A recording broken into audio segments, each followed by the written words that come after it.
देशभरातील अनेक मंदिरांच्या बाहेर प्रसादाच्या स्वरूपात लाडू आणि पेढ्यांची विक्री केली जाते। तशीच ती कोल्हापुरातील लाखो भाविकांचं श्रद्धास्थान असलेल्या दख्खनचा राजा ज्योतिबाच्या मंदिराच्या बाहेर देखील केली जाते। मात्र ज्योतिबा मंदिराच्या बाहेर विकले जाणारे हे पेढे भाविकांच्या आरोग्यासाठी खरंच चांगले आहेत का, असा प्रश्न आता उपस्थित झालाय। आणि हा प्रश्न कोणी बाहेरच्या भाविकांनी उपस्थित केलेला नाही, तर ते खुद्द ज्योतिबावर राहणाऱ्या काही ग्रामस्थांनीच उपस्थित केलाय। आणि इतकंच नाही, तर हे सगळे पेढे भेसळयुक्त असल्याचा दावा करत कारवाईच्या मागणीसाठी थेट आता आमरण उपोषणाचाच इशारा दिलाय। ज्योतिबा मंदिर परिसरात मिळणाऱ्या या भेसळयुक्त पेढ्याच्या संदर्भात काय त्यांचं म्हणणं आहे, त्याचबरोबर अन्न आणि औषध प्रशासनानं याआधी कशा पद्धतीनं या सगळ्या विक्रेत्यांवर कारवाई केली आहे आणि आता या सगळ्या ग्रामस्थांची भूमिका नेमकी काय आहे, भाविकांचं नेमकं अनुभव काय आहेत, हेच आपण या व्हिडिओच्या माध्यमातून पाहणार आहोत। नमस्कार, मी भूषण पाटील आणि आपण पाहताय TV9 वेब एक्सप्लेनर। राज्यभरामध्ये अनेक अशी मंदिरं आहेत ज्या मंदिरामध्ये रोज हजारो भाविक भक्तिभावानं येत असतात। यापैकीच एक म्हणजे कोल्हापूर जिल्ह्यातल्या ज्योतिबा डोंगर इथं असलेलं दख्खनचा राजा ज्योतिबाचं मंदिर। या मंदिरामध्ये फक्त कोल्हापूर आणि महाराष्ट्रातीलच भाविक नव्हे, तर कर्नाटक आणि आंध्र प्रदेशमधून देखील लाखो भाविक येत असतात। दररोज या मंदिरामध्ये येणारी भाविकांची संख्या हजारांच्या घरात आहे। दख्खनचा राजा ज्योतिबाचं दर्शन घेतल्यानंतर हे भाविक आवर्जून मंदिर परिसरात असलेल्या दुकानांमधून प्रसाद स्वरूपात पेढे खरेदी करतात। मात्र हे पेढे आरोग्यासाठी खरंच चांगले आहेत का, असा प्रश्न आता उपस्थित झालाय। कारण गेल्या 2 ते 3 वर्षात अन्न आणि औषध प्रशासन विभागानं या दुकानांमधील पेढ्यांवर कारवाई केली, ज्यामध्ये हजारो टन पेढे आणि खवा हा भेसळयुक्त असल्याचं समोर आलं।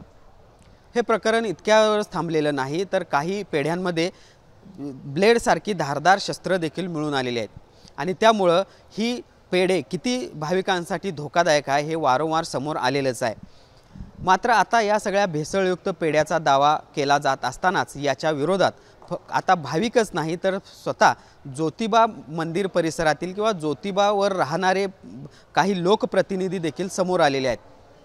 त्यांनी आता या सगळ्या संदर्भात आवाज उठवायला सुरुवात केली असून ही भेसळयुक्त पेढ्यांची विक्री करणाऱ्या विक्रेत्यांवर कारवाईची मागणी करत त्यांनी आता आंदोलनाचा इशारा दिलाय।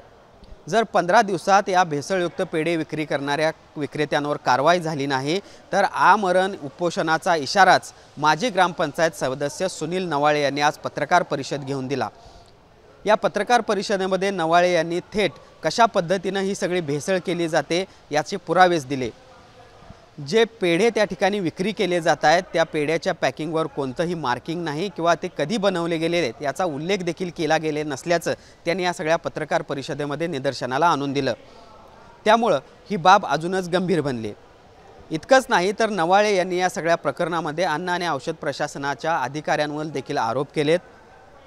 अन्न आणि औषध प्रशासनाचे अधिकारी या सगळ्या दुकानांवर कागदोपत्री कारवाई करतात, मात्र पुढे काहीच होत नाही असा त्यांचा दावा आहे। आणि त्यामुळे या सगळ्यामध्ये अन्न आणि औषध प्रशासनातील अधिकाऱ्यांचं देखील अभय या सगळ्या विक्रेत्यांना मिळतंय, अशा पद्धतीचा दावा त्यांचा आहे।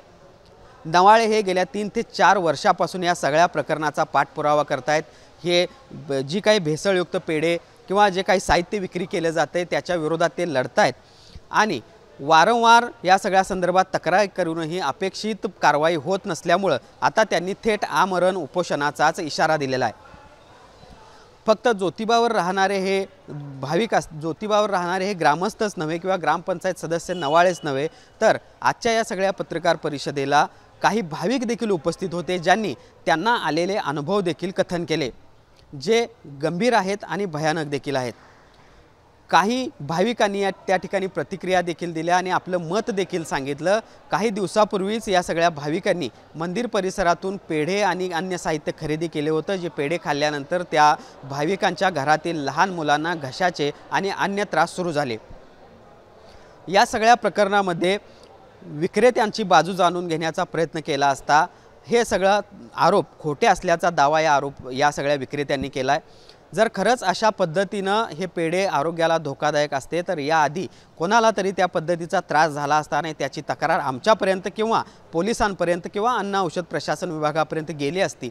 मात्र तशा पद्धतीची कोणतीही तक्रार अद्याप अन्न आणि औषध प्रशासन असेल किंवा आमच्याकडे आलेली नाही आणि त्यामुळे पेढे भेसळयुक्त आहेत यामध्ये कोणतंही तथ्य नाही असं या सगळ्या विक्रेत्यांचं म्हणणं आहे।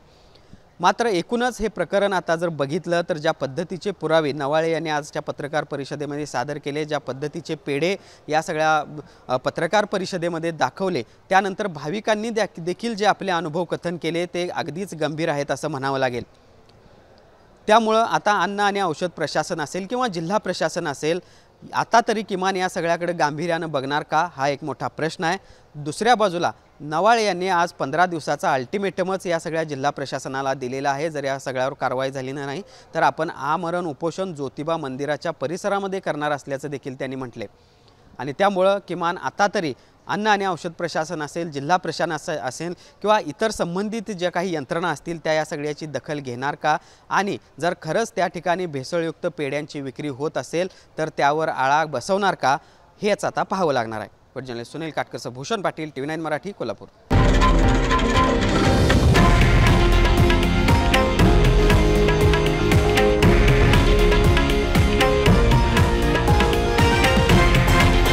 हे आहे देशातील नंबर 1 न्यूज नेटवर्क आणि आपण पाहत आहात TV9 मराठी, एकमेव।